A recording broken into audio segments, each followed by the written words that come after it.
Good morning friends, I welcome you all to my channel Mathalya. अभी तक हम complex number के 2 लेक्चर पढ़ चुके हैं।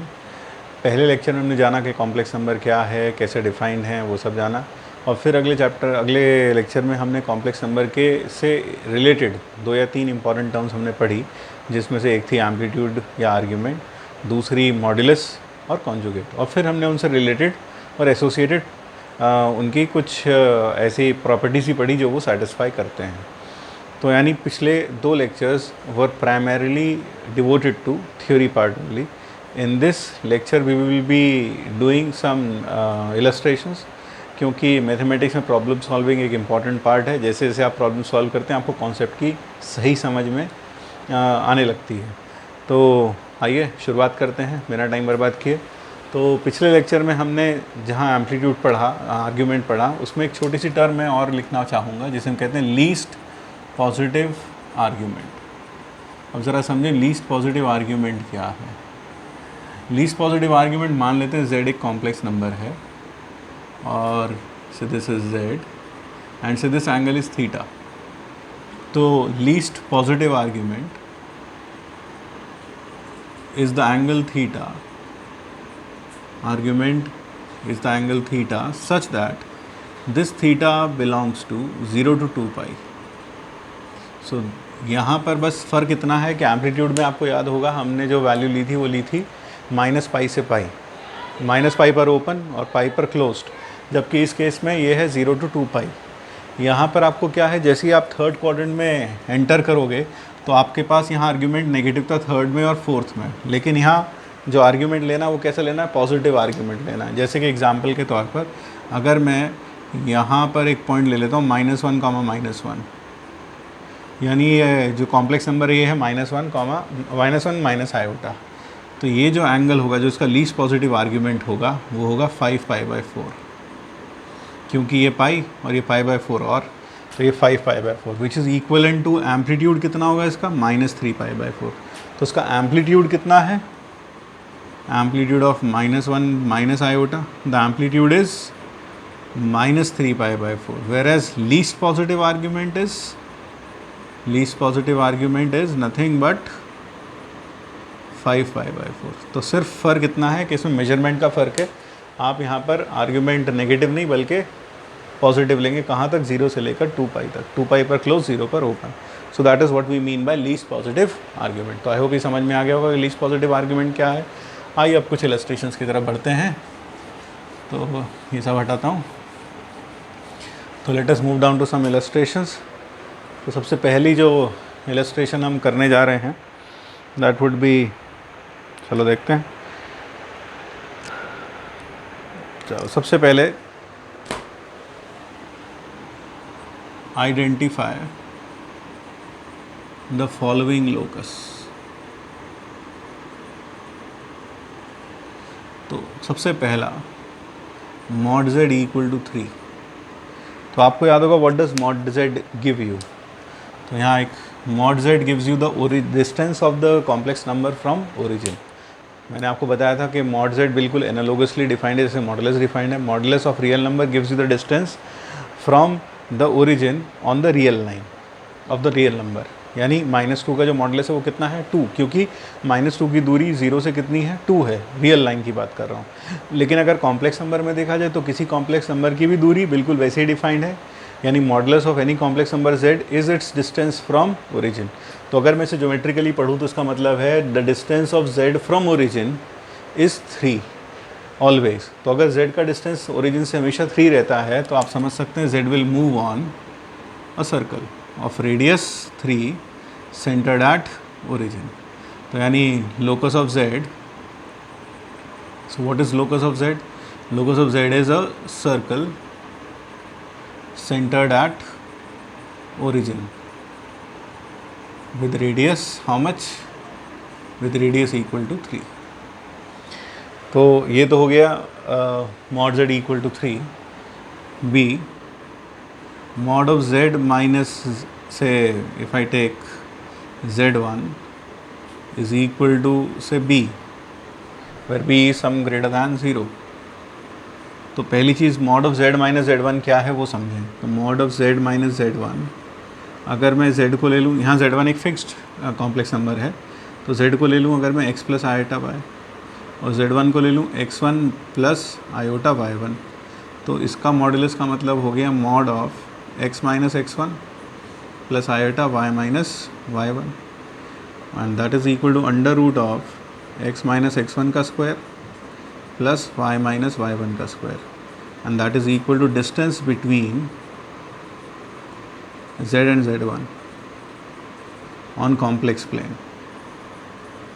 तो हमें ये समझ में आ गया, ये एक इम्पॉर्टेंट पॉइंट भी हो गया, नोट करने लायक पॉइंट हो गया हमारे लिए। वो इम्पॉर्टेंट पॉइंट क्या हुआ कि mod of z minus z1 gives you the distance between z and z1 on the complex plane. तो रिमेंबर दिस पॉइंट। तो ये आया हमारे पास। अब इसका मतलब क्या हुआ, distance between z and z1 on the complex plane is equal to b। तो z1 फिक्स्ड है, यानी z का डिस्टेंस z1 से हमेशा कितना रहता है, b रहता है। तो अगर उसका डिस्टेंस b रहता है तो उसका मतलब क्या हुआ, z एक सर्कल पर चलेगा जिसका सेंटर क्या होगा, z1 होगा। So this implies locus of z is a circle centered at z1 and radius b। तो आई होप ये समझ में आ गया होगा। तो हमने यहाँ इस वीडियो में इस पार्ट में दो इम्पॉर्टेंट चीज़ें बताई हैं, और दो इम्पॉर्टेंट चीज़ें क्या हैं, वो दो इम्पॉर्टेंट चीज़ें ये हैं कि मॉड z क्या रिप्रेजेंट करता है, डिस्टेंस फ्रॉम ओरिजिन, और mod of z minus z1 क्या रिप्रेजेंट करता है, distance of z from origin, that is what it from z1, that is what mod of z minus z1 represents. तो ये दो इंपॉर्टेंट बातें याद रखें।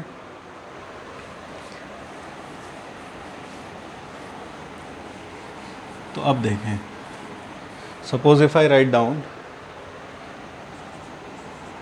Mod of z plus 1 plus iota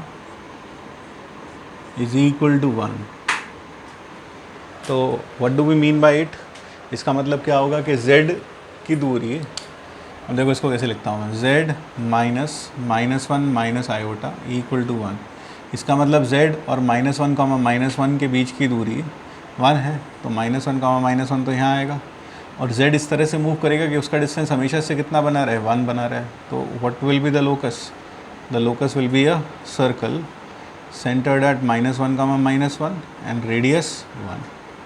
तो अगर कोई आपसे पूछे इसका लोकस क्या हुआ, तो लोकस हो जाएगा, locus is circle, what is that circle, x plus 1 का होल स्क्वायर y प्लस 1 का whole square equal to 1 square. So that is the locus of this circle of z।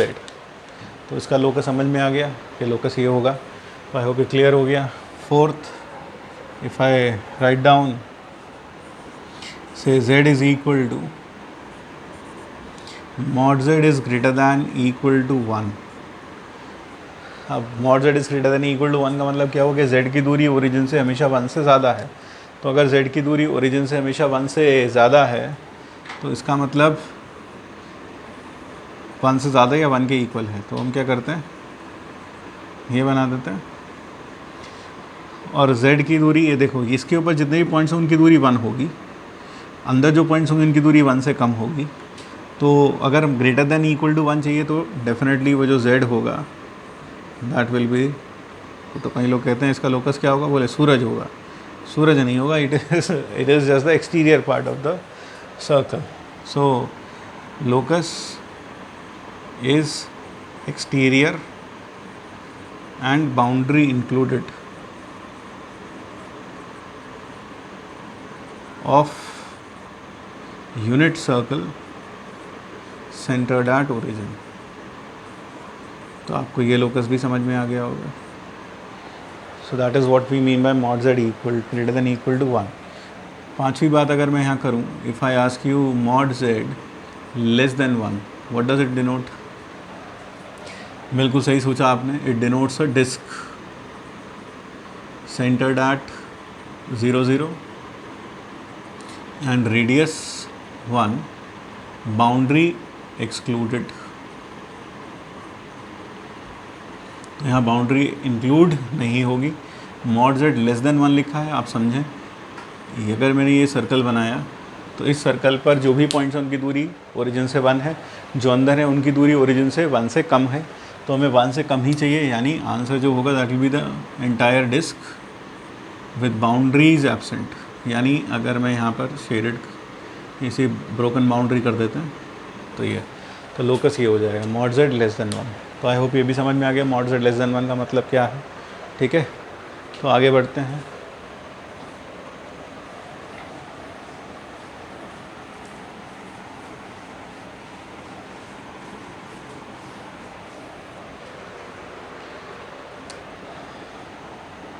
Fourth,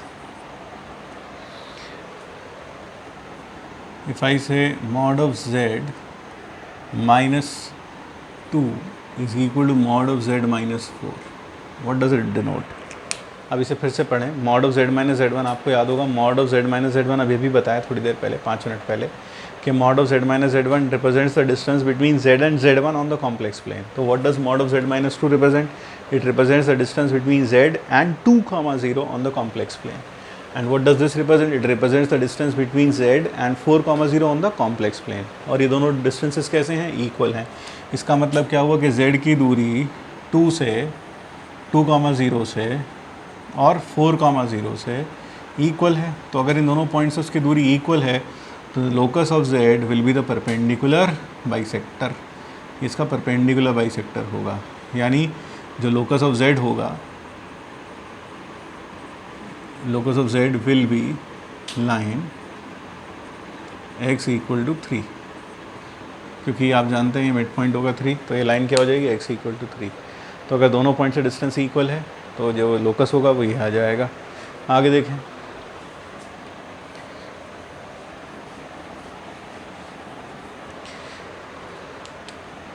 so we have the next locus, argument z is equal to pi by 4।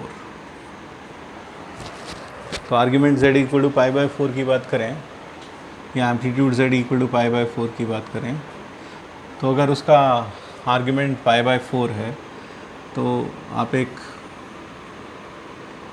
भाई जो भी इसके साथ में 45 degree का angle line बनाएगी, z हमेशा इसी लाइन के ऊपर आएगा। Solve the points on this. क्या इसमें ज़ीरो होगा, ओरिजिन होगा? नहीं, क्योंकि ओरिजिन का एम्पलीट्यूड डिफाइंड या आर्ग्यूमेंट डिफाइंड नहीं होता, मैंने आपको पहले ही बताया था। तो it means what is the locus? Locus of z is a ray along y equal to x greater than 0। So that is the locus of z। इसी तरीके से अगर मैं फिर से यहाँ आपसे पूछूँ, argument of z is greater than 0 and less than pi by 4, तो what will be the locus of z? अब आप खुद सोच के बताएं। So in this case the locus of z would be, देखिए फिर से मैंने यहाँ पर ये ज़ीरो लोकस वाली लाइन ये होगी, ज़ीरो आर्ग्यूमेंट वाली लाइन ये होगी, क्योंकि रियल नंबर्स का आर्ग्यूमेंट कितना होता है? 0 होता है। और ये पाई बाई 2 और ये बीच में पाई by 4।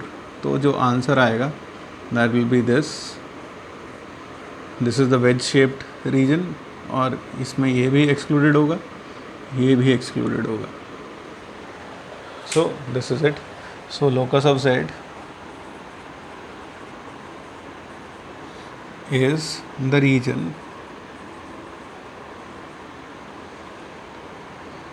x greater than 0, y greater than 0 and y less than x,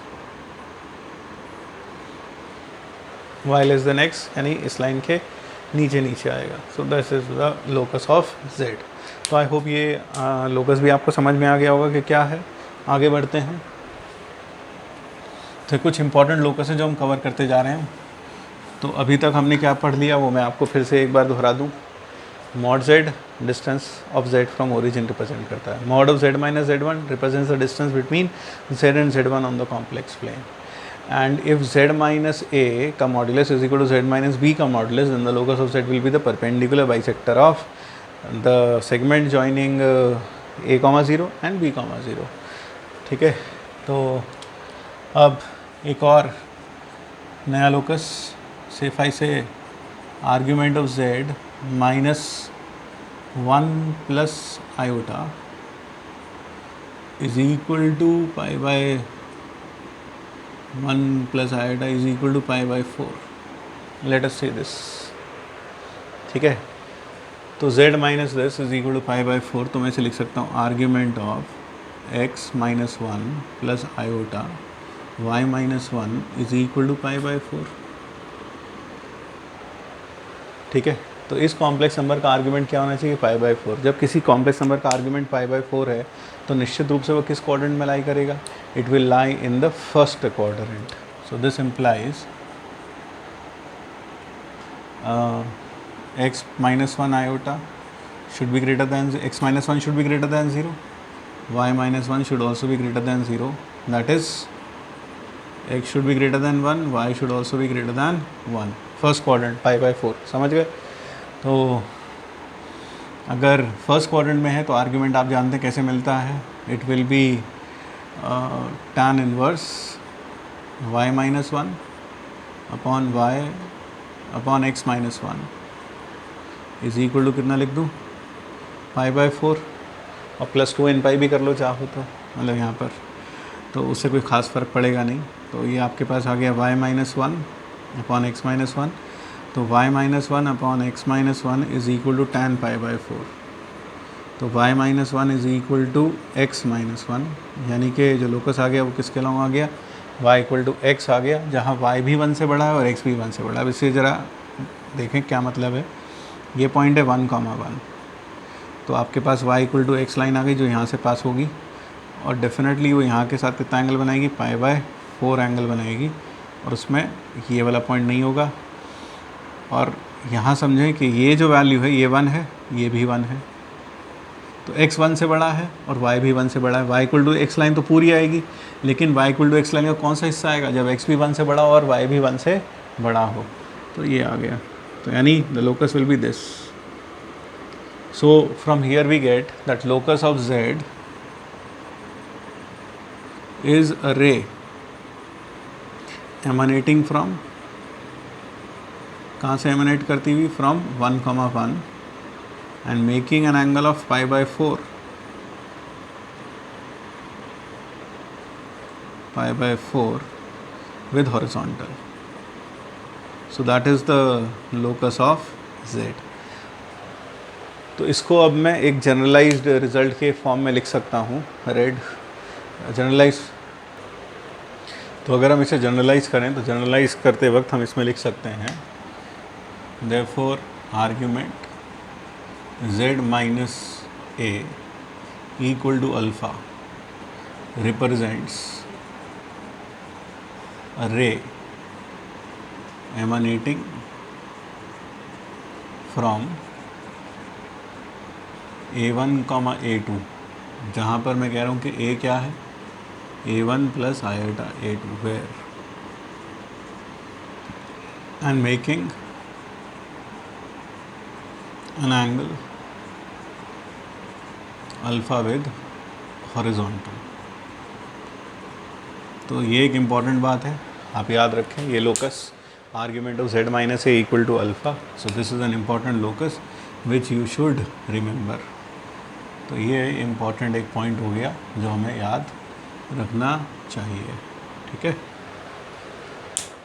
तो ये एक इम्पॉर्टेंट पॉइंट हुआ जो हमें कवर करना था. तो चलिए अब आगे बढ़ते हैं.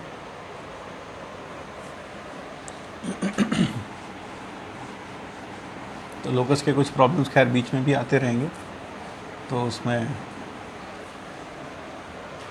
अब आगे देखते हैं. सपोज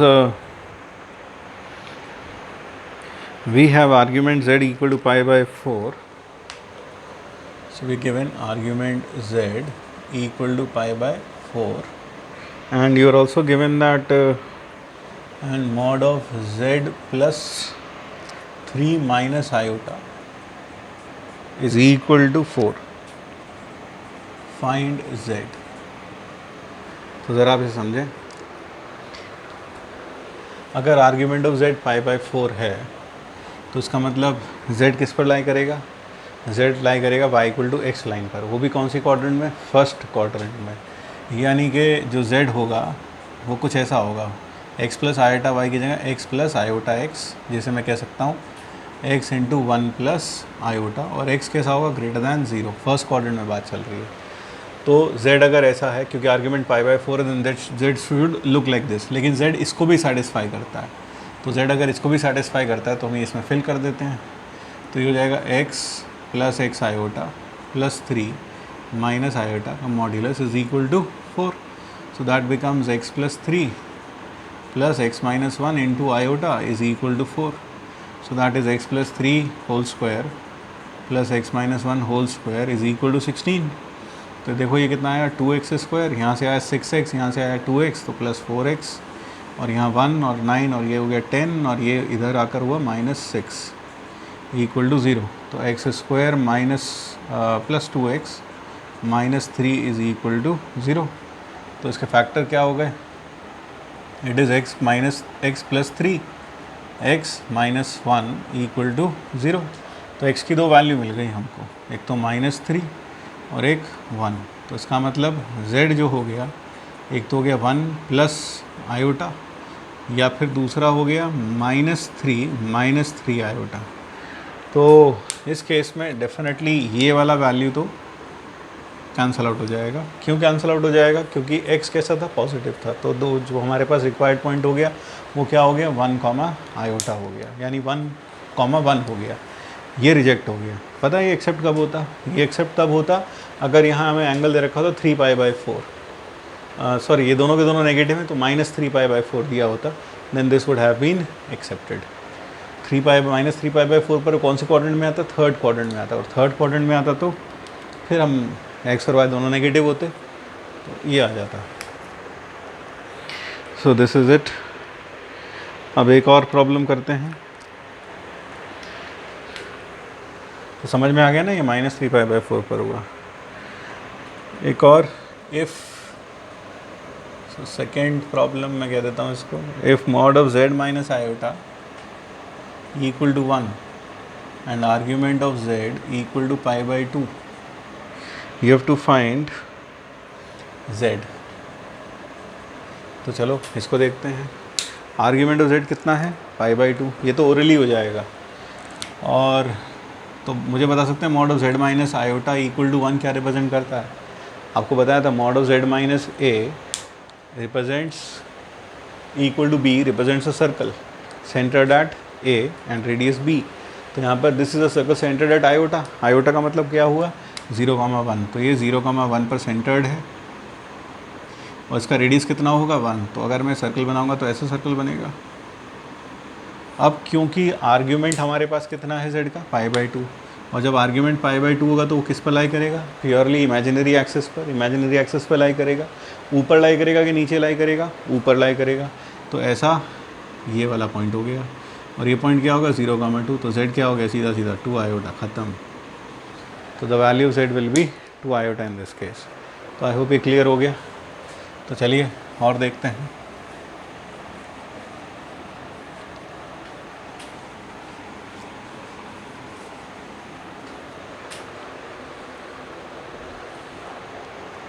अगले इलस्ट्रेशन की तरफ बढ़ते हैं। सपोज वी आर गिवन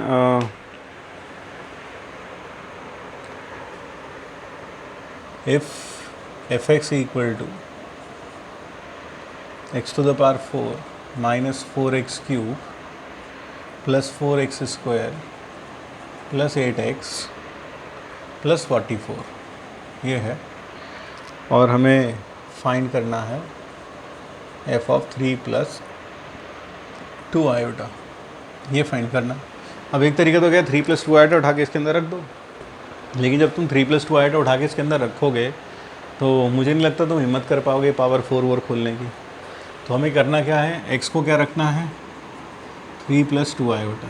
तो हम क्या करते हैं, x माइनस 3 का whole square is equal to -4, squaring कर दिया। तो x square minus 6x plus 13 is equal to 0। अब हम इसको x square minus 6x plus 13 से डिवाइड कर देते हैं। Let us divide this by x square minus 6x plus 13। इसको डिवाइड कर रहे हैं, x की power 4 minus 4x cube plus 4x square plus 8x plus 44। We are dividing by this trinomial. तो सबसे पहले एक्स स्क्वायर लगा देते हैं, तो अपने पास आ गया एक्स की power 4 minus 6x cube plus 13x square. Subtract करेंगे तो ये हो गया 2x cube minus 9x square plus 8x। अब यहाँ लगा देता हूँ प्लस 2x, तो जैसे 2x लगाया मेरे पास हो गया 2x cube minus 12x square plus 26x। तो जो सब्ट्रैक्ट करेंगे तो ये गया, ये कितना बचा 3x स्क्वायर माइनस 23x और प्लस 44, ऐसा बच गया। एक बार देख लें अच्छे से, सब कुछ ठीक ठाक है। तो अब हम लगा देते हैं प्लस 3, तो प्लस 3 लगाया तो मेरे पास हुआ 3x स्क्वायर। एक बार देख लें हमने कहीं कुछ गड़बड़ ना किया हो, तो x is equal, calculation error हो सकता है। तो x अगर है तो x को क्या रखा हमने 3 + 2 आया, तो 3 + 2 आया, और हमने दोनों को x3 को उठा के इधर ले आए और स्क्वायरिंग कर दिया, तो x - 3 का स्क्वायर इज इक्वल टू -4 हो गया। तो x square minus 6x plus 9 और प्लस 4 13, ये तो बिल्कुल ठीक है। एक बार क्वेश्चन देख लेते, क्वेश्चन ठीक से लिखा। और फिर हमारे पास x की power 4 minus 4x cube plus 4x square plus 8x plus 44। तो अभी तक तो सब कुछ ठीक ठाक है। तो x square minus 6x plus 13 से डिवाइड किया, x4 आ गया माइनस 6x क्यूब आ गया और 13x स्क्वायर आ गया। सब्ट्रैक्ट करने पर ये हो गया 2x स्क्वायर, ये माइनस 9 और ये प्लस 8। सो अभी तक तो सब बढ़िया दिख रहा है। ये सब्ट्रैक्ट करेंगे तो ये आ गया प्लस का 3, और ये यहाँ देखो ना, ये गड़बड़ हो गया बेटा। ये कितना आएगा बोलो जल्दी से, सावधानी हटी दुर्घटना घटी। तो ये आएगा माइनस 18x, और जैसे ही मैंने यहाँ 3 लगाया तो माइनस 18x प्लस 39। तो यहाँ पर ये कैंसिल आउट हुआ, ये कैंसिल आउट हुआ, रिमाइंडर बच गया 5। That is it. यानी कि मैं x की power 4 minus 4x cube plus 4x square plus 8x plus 44 को लिख सकता हूँ x square minus 6x plus 13 into x square plus 2x plus 3 plus 5, ऐसा लिख सकता हूँ। अब यहाँ देखने वाली बात ये है, अब लोग इसको सीधा उठा के ज़ीरो रख देते हैं। लोग बोलते हैं ये तो ज़ीरो है इसलिए ज़ीरो रख देते हैं। नहीं, यही बारीक फ़र्क है जो एक टीचर और बुक में फ़र्क आपको समझ में आता है कि टीचर क्या बता रहा है, और बुक में तो आप समझ लेते हैं कि हाँ भाई ये तो ज़ीरो है, तो ज़ीरो रख दिया, काम ख़त्म हो गया। नहीं, आप इसको ज़ीरो नहीं रख रहे हैं। असल में क्या, अगर ये ज़ीरो तो इससे डिवाइड ही नहीं कर पाते हम। ये ज़ीरो है, लेकिन कब, जब इसके अगर आप रूट्स फाइंड आउट करेंगे, इसके 2 रूट आएंगे, 3 + 2 आयोटा और 3 - 2 आयोटा, ये इसके 2 रूट्स आएंगे। तो यानी this becomes zero when x is equal to 3 + 2 iota और x is equal to 3 - 2 iota, otherwise it is non zero. ये हर x पर ज़ीरो नहीं है, तो ये ज़ीरो फंक्शन, ये ज़ीरो के इक्वल नहीं है हमेशा। It is becoming zero only at 3 + 2 iota and 3 - 2 iota. तो ये सोचना कि ये ज़ीरो है, गलत है, ये ज़ीरो नहीं है। तो ये f(x) है, ठीक है, ये f(x) था।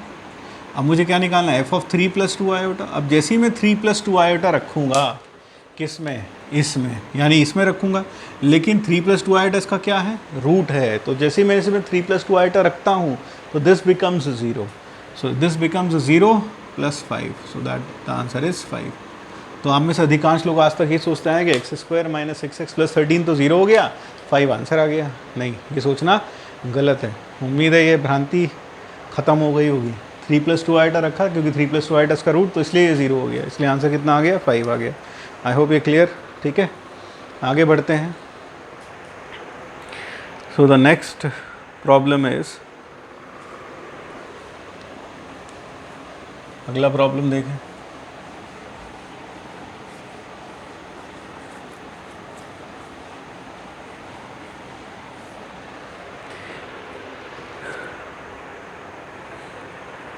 Next is find the square root of 9 + 40 iota. Find root of 9 + 40 iota, and hence determine z equal to, hence determine mod z and amplitude z for z equal to root of 9 plus 40 iota plus root of 9 minus 40 iota divided by root of 9 plus 40 iota minus root of 9 minus 40 iota. हमें इसका root निकालना है, तो चलिए देखते हैं। Root of 9 plus 40 iota पहले ही calculate करते हैं। मान लेते हैं इसका रूट है x plus iota by 9 plus 40 iota. दोनों साइड क्या कर दें, स्क्वायरिंग कर दें, तो x square minus y square plus 2xy iota will be equal to 9 plus 40 iota. इसका मतलब x square minus y square तो हो गया 9 और 2xy इज़ इक्वल टू 40। तो अगर आप देखें x square plus y square का होल स्क्वायर होगा x square minus y square का whole square plus 4x square y square, यानी ये हो गया 81 प्लस 1600, यानी ये हो गया 1681। और तुम्हें 1681 का रूट क्या है ये तो याद होगा नहीं, क्योंकि तुम्हारे पास तो साइंटिफिक कैलकुलेटर है। तो एक्स स्क्वायर प्लस ये होता 41, तो x square plus y square कितना हुआ 41 हुआ। अब आपके पास दो इक्वेशंस आपको दिख रही हैं, पहली इक्वेशन ये है और ये है दूसरी इक्वेशन। इन दोनों को ऐड कर दो, तो जब आप ऐड करोगे तो आपके पास आ गया 2x square is equal to 50, x equal to plus minus 5 और एक्स वाई कितना है, तो y हो जाएगा प्लस माइनस 8 नहीं 4, ठीक है। 5 टू द 10 10 गया तो 4, तो इसके जो स्क्वायर रूट आ गए 9 plus 40 iota is equal to 5 plus 4 iota, या फिर दूसरा रूट -5 माइनस 4 आयोटा। तो इसके दो स्क्वायर रूट्स आ गए। These are the 2 square roots of this. किसी ने बहुत अच्छी बात कमेंट बॉक्स में पूछी थी मुझसे, वो ये था कि सर आयोटा को सही डिफ़ाइन करने का तरीका क्या है, क्या हम आयोटा स्क्वायर इक्वल टू -1 जो आपने डिफ़ाइन किया वो सही है, या फिर iota is equal to square root of -1 सही है। मेरे ख्याल से क्या, बुक्स के हिसाब से भी, थियरी के हिसाब से भी iota square equal to -1 is more appropriate. Why it is more appropriate, because square root of -1 दो नंबर होंगे, एक प्लस आयोटा और एक माइनस आयोटा।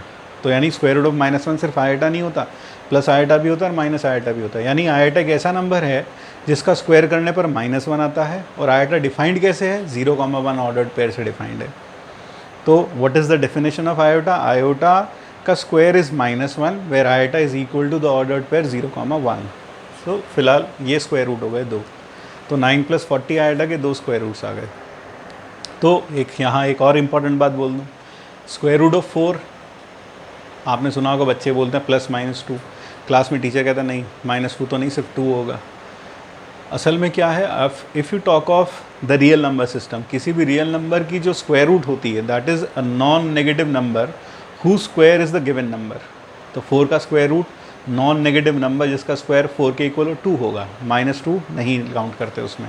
लेकिन जब हम कॉम्प्लेक्स में बात करते हैं then we talk of in general any number, imaginary और real, who square is the given number. तो square root of 4 complex number system में दो वैल्यू देगा, एक तो 2 और एक -2। तो स्क्वायर रूट ऑफ 4 जो बच्चे बोलते हैं +-2 गलत नहीं है, वो सही है एक तरीके से, लेकिन वो किस सिस्टम में है, कॉम्प्लेक्स नंबर सिस्टम में। और क्योंकि क्लास में क्या चल रहा होता है, रियल नंबर सिस्टम, इसलिए टीचर कहता है नहीं स्क्वायर रूट ऑफ 4 तो सिर्फ 2 होगा।